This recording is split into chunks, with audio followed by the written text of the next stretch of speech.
super impeccable. Et vous là-bas, ça va? Ouais. Parce que vous êtes vraiment nombreux, un peu trop nombreux, c'est plus possible. Ça nous dépasse. On est à 1500 je crois. Millions. 1500 millions.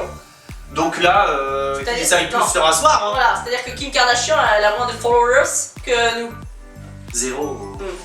Qu'est-ce qu'on peut faire aujourd'hui, Manon? Eh bah, je propose quelque chose d'assez original. Une dégustation. Mais oui! Je pose l'idée comme ça, vous faites ce que vous voulez. Eh bien écoutez, on est heureux à nouveau de déguster avec vous un nouveau vin. Et chaque jour, on est heureux. Chaque jour un peu plus, vous nous remplissez de joie.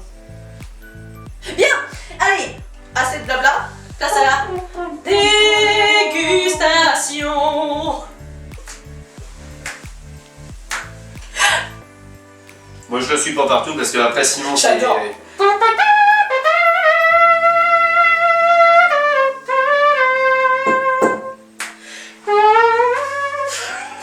On vous l'a pas dit, mais elle fait la trompette dans l'harmonie tous les week-ends. Ah bon? Bah les gens n'en veulent plus maintenant. Alors, mais qu'est-ce qu'on va déguster aujourd'hui en ce vendredi 13? Je crois que c'est un blanc sec. C'est effectivement un blanc sec, on vous en a déjà proposé, mais là cette fois-ci c'est un vieux moulin Anjou blanc sec, appellation d'origine protégée de l'année 2018. Donc la dernière année en cours. 100% chenin. Toujours. Le cépage qui nous suit. Exact. Et toujours on rappelle hein, bien sûr que les vieux moulins, ce sont des moulins à vent sur le village d'Ardennais qui se visitent. Donc n'hésitez pas, renseignez-vous auprès de nous, on vous aiguillera très simplement vers les gérants de ce magnifique site. Une visite très intéressante avec des messieurs très passionnés. Tout autant que nous. Alors vous avez vu, hein, chaque fois on débouche ce qu'on pourra dire avec un tire-bouchon, mais le nom de cet ustensile est un sommelier. Un sommelier, pourquoi? Parce qu'en fait il a plusieurs fonctions. Il peut couper la capsule, comme là Manon vient de le faire. Il peut ensuite déboucher, et puis il y a cette facilité de débouchage avec l'écran d'arrêt. Et il y a même la petite fonction de décapsuleur. 2 crans. Et on s'arrête juste avant pour garder le côté convivial de... Alors vous avez vu, hein, les dégustations, c'est jamais des doses importantes. Mais il nous manque pas quelque chose à faire, Manon? Je crois bien. Je pense que les gens ont vu qu'il nous manquait un truc là. Parce que c'est pas lié à ce petit bouchon. Je pense que c'est lié à ce petit bouchon. Allez. Ouais. Tu veux chanter cette fois-ci? Je ne sais pas. Attends. Donne-moi un mi bémol. Mi bémol. On n'aura pas mieux. C'est tout ce que j'ai. C'est parti. Bouchon, bouchon, bouchon, bouchon, bouchon, bouchon. Hop, un petit peu d'entrain. Les poils. Il m'a mis les poils. Alors ça c'est intéressant. Alors autant hier c'était un vin liquoreux, très sucré, le jaune était plus foncé, plus épais, plus tout. Voilà. Mais là c'est plus un jaune pâle, plus translucide. Donc toujours du gras que l'on voit sur les larmes qui coulent le long du verre. Alors les larmes qu'on peut aussi appeler les jambes, ça dépend. Hein. C'est exactement la même chose.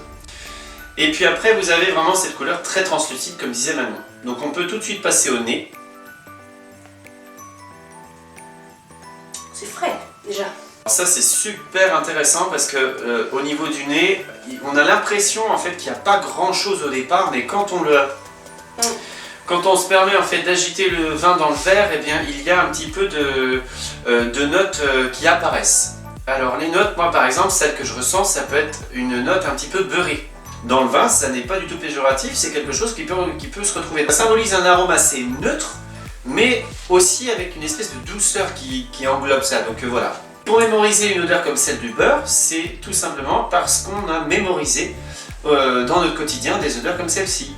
C'est des choses que l'on a sous les yeux et sous le nez assez fréquemment. Et ça peut se retrouver ici. Vrai. Donc faites marcher votre mémoire. Il est bien frais, important pour le service aussi. Il faut le servir bien frais sur table. Qu'est-ce que tu en penses au niveau du goût maintenant? Eh ben, il est très agréable parce qu'il y a une petite touche d'acidité qui fait que ça rend le vin frais et agréable. Maintenant, on va pouvoir aussi vous le proposer en accord mets et vin. Avec quoi donc, Manon, par exemple?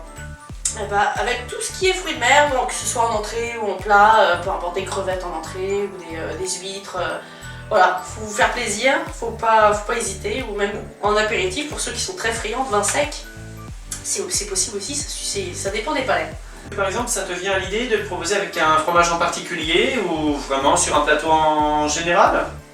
Oh, on peut se laisser surprendre. Le fameux Cantal, le comté, les choses comme ça qui sont assez classiques, mais après, faut se laisser tenter. Le fromage Pouligny est très... Ah oui, oui, Il est assez riche de goût hein, déjà. Ça pourra rafraîchir le goût d'un Pouligny. Et le Pouligny va pouvoir enrichir le goût du vin. Donc c'est vraiment un bon mélange sur un fromage comme celui-ci par C'est un exemple. travail d'équipe. Ainsi, nous avons fait déjà le tour sur la dégustation puis les accords mets et vins. On peut souhaiter peut-être déjà une bonne chance à tous les gens qui aiment jouer puisque nous sommes toujours le vendredi 13. Tout à fait. Donc si vous gagnez, eh bien écoutez, tant mieux pour vous. Jouez pour nous, ça nous fera plaisir également. On n'a pas le temps, on est en train de filmer là. Bah oui, faut être partout. Et puis sinon, nous pouvons toujours leur dire à demain. Et oui, toujours. À demain. Et Bonne puis, soirée. Bien sûr. Topette.